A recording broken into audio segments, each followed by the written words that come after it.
नमस्कार। मिकल मणि हलचल में आप सभी का स्वागत है। हम आज माँ रेवा के तट पर हैं। आप देख पा रहे हैं मंडला के विकास की एक छोटी सी बानगी मेरे ठीक पीछे जिला एवं सत्र न्यायालय का यह बहुमंजिला भवन, जिसे देखकर एक संतुष्टि होती है कि मंडला भी एक महानगरों की श्रेणी में आता नजर आ रहा है। लेकिन दूसरे विकास की बात करें तो सड़क, शिक्षा, स्वास्थ्य को लेकर आज भी स्थिति बदतर है। चुनाव नज़दीक हैं, देखते हैं चुनाव को लेकर यहाँ के जो सीनियर सिटीजन हैं उनका क्या कहना है। भाई साहब नमस्कार।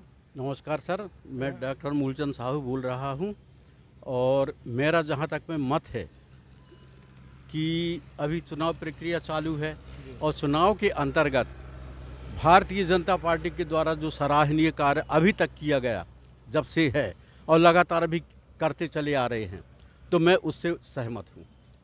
भाजपा के कार्यों से सहमत, लेकिन स्थानीय जनप्रतिनिधि जो भाजपा सम्मत रखते हैं, क्या वो भी विकास में उनका भी उतना योगदान है? हाँ, उनका भी योगदान है। जहाँ तक में मेरे संपर्क में कम से कम 2 या 3 हज़ार लोग हैं, वो सब भाजपा को पसंद करते हैं। और भाजपा को पसंद करने का कारण भी ये है कि वो अपने स्तर से ईश्वरत्व को साथ में रख कर के काम करते हैं। कोई भी काम करना हो मन से और कर्म से कार्य करते हैं वो।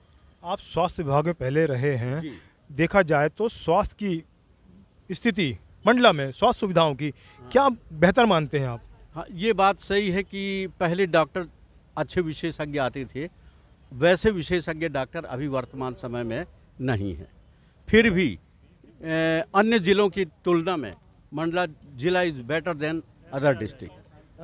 बहुत अच्छा भवन है चिकित्सालय का, ISO प्रमाण, लेकिन अंदर जो सुविधाएं हैं, संसाधन भी मतलब इंस्ट्रूमेंट बोल दें तो बहुत टॉप क्वालिटी के हैं, लेकिन उनको संचालन करने वाला कोई नहीं है। उसका संचालन करने वाले रहते भी हैं तो जानबूझ करके उस इक्विपमेंट को ख़राब करने की कोशिश करते हैं ताकि हमें काम ना करना पड़े।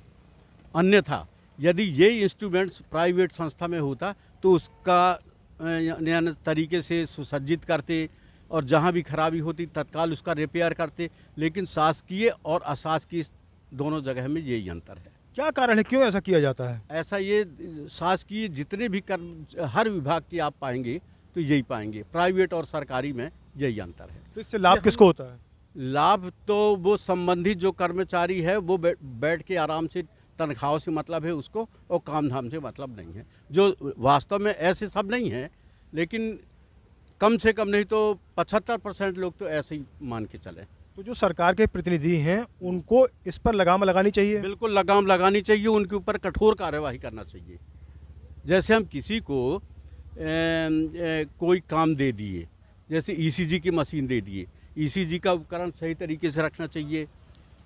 CT स्कैन मशीन दिए, CT स्कैन मशीन को तरीके से रखना चाहिए। एक्सरे को रखना चाहिए। तुम एक्सरे के कुछ पार्ट को बेच दोगे, फिर कहीं कोई और मशीन को बेच दोगे ताकि हमें कुछ काम ना करना पड़े, तो ये बहुत गलत बात है। उनके ऊपर कड़ी से कड़ी कार्रवाई होना चाहिए। सरकार का काम अच्छा है, लेकिन रिटायर भी नहीं करना, वो सस्पेंड नहीं करना चाहिए, सीधे टर्मिनेट करना चाहिए। तो सरकार का काम अच्छा है, लेकिन स्थानीय जो हैं अफसरशाही या नौकरशाही, उस पर लगाम लगाने की आवश्यकता, आपका कहना ही है? लगाम लगाने की सख्त ज़रूरत है। हमारे साथ उपाध्याय जी भी हैं, आइए उनसे पूछते हैं। उपाध्याय जी प्रणाम। जय जय श्री राम। जय जय। क्या लगता है चुनाव को लेकर क्या करना चाहिए? आप जैसे जो जिनके मार्गदर्शन पर लोग चलते हैं, तो क्या कहना है आपका कि भाई चुनाव को लेकर जनप्रतिनिधि किस तरह का होना चाहिए और पब्लिक किसे वोट दे? पब्लिक को चाहिए कि आज मानवता जो भटक रही है विश्व में और अंधा अनुकरण जो पाश्चात्य सभ्यता का हो रहा है, उससे पूरी मानवता छिन्न भिन्न हो रही है। इसकी रक्षा के लिए, पृथ्वी की रक्षा के लिए, जलवायु की रक्षा के लिए, भारत भूमि की रक्षा के लिए और इसको सबको प्रेरणा देने वाले सनातन धर्म की रक्षा के लिए अगर कोई कटिबद्ध राजनीतिक दल है तो वो है भारतीय जनता पार्टी, जिसका अभ्युदय इसीलिए हुआ है।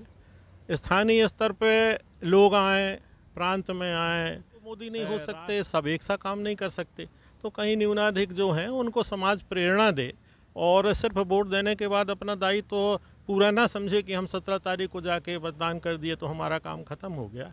काम वोट देने तक नहीं है, वोट देने के बाद भी राजनीतिक दलों को इनको संभाले रखना और इनको बराबर मार्ग में रखना, ये भी वोटर का दायित्व होता है। हर वोटर इस लेवल का नहीं है, सील लगाने भर का है, तो भी प्रबुद्ध लोगों से मेरा यही आग्रह है कि ज़िले के प्रबुद्ध लोग और अच्छे लोग राष्ट्र की सोचें, विश्व की सोचें, मानवता की सोचें, और भारतीय जनता पार्टी को छोटे छोटे मुद्दे जो हैं ये तो आते जाते रहते हैं, शासकीय स्तर पर होते रहते हैं। भाजपा सिद्धांत वाली पार्टी आपका कहना है, नो डाउट ऊपर लेवल पर बहुत अच्छे लोग हैं, लेकिन क्या आप मानते हैं कि जो भाजपा से जुड़े लोग हैं ज़िले में या तहसील स्तर पर, उनसे भी आप क्या उम्मीद रखते हैं कि वो भी उन सिद्धांतों का पालन करते हैं? सबसे सारी अपेक्षाएं नहीं रखनी चाहिए, क्योंकि ये मनुष्य तो मनुष्य है, इसमें सारे गुण भी होते हैं ना, अच्छे बुरे सारे गुण तो होते हैं। तो जहाँ अच्छे पार्टियों के साथ जुड़े हैं, अच्छे लोगों के साथ जुड़े हैं, वो तो कभी कभी गंदे लोगों के साथ भी तो जुड़ जाते हैं ना। तो हमेशा हमें अमृतपान होता रहे, विषपान भी तो करना पड़ता है। तो कभी कभी ये विषधर जो रहते हैं छोटे मोटे, जो विशेष रूप से भ्रष्टाचार, ज़्यादा से ज़्यादा गड़बड़ी इनकी यही है, बाकी तो समाज स्वयं दंड दे देता है। तो वो अगर कहीं करते हैं, शासन को मदद करते हैं, इसको मदद करते हैं, ऐसे लोगों से थोड़ा सा। तो वोट देते समय पब्लिक क्या ध्यान रखे? क्या राजनीतिक दलों को केंद्रित करे या फिर स्थानीय जो चेहरा है, जो चुनाव लड़ रहा है, उस चेहरे को या उसकी पर्सनालिटी को देखते हुए वोट करे? देखिए, संघो शक्ति युगे युगे, एक अकेला कोई नहीं कर सकता, ना तो निर्दलीय प्रत्याशी कुछ कर सकता, ना ये भीड़ कुछ कर सकती। अगर कोई जुड़ा है और राष्ट्रीय स्तर पे जुड़ा है, विश्व स्तर पे विश्व के सबसे बड़े इस संगठन से जुड़ा है, तो ऐसे लोगों से को चुनने से ज़्यादा अच्छा है हमें कि ये कल आया राम गया राम, जब तक सुधरेंगे तब तक पता चला कि 5 साल ख़त्म हो गए काम से। तो जो सुधरा है उसके लिए ऊपर से सब चलते हैं संकेत, कोई इधर उधर मार्ग से इधर उधर हो जाता है तो सब कुछ सही भी किया जाता है। आपके अनुसार मंडला के प्रमुख मुद्दे क्या है? बहुत कुछ हो गया। मंडला को तो हम बचपन से जान रहे हैं, कहाँ था मंडला, आज कहाँ आ गया, रेवा मैया की कृपा से, और निरंतर ठीक होता जाएगा। अच्छे लोग आएंगे, अब जो भी चुन के आएंगे हम उनको जाएंगे प्रेरणा देंगे। आप लोग बताइए कोई और समस्याएं हो तो वो सारी समस्याएं सुलझेंगी। आपकी सकारात्मक सोच को प्रणाम करते हैं, बहुत अच्छा विवरण दिया आपने।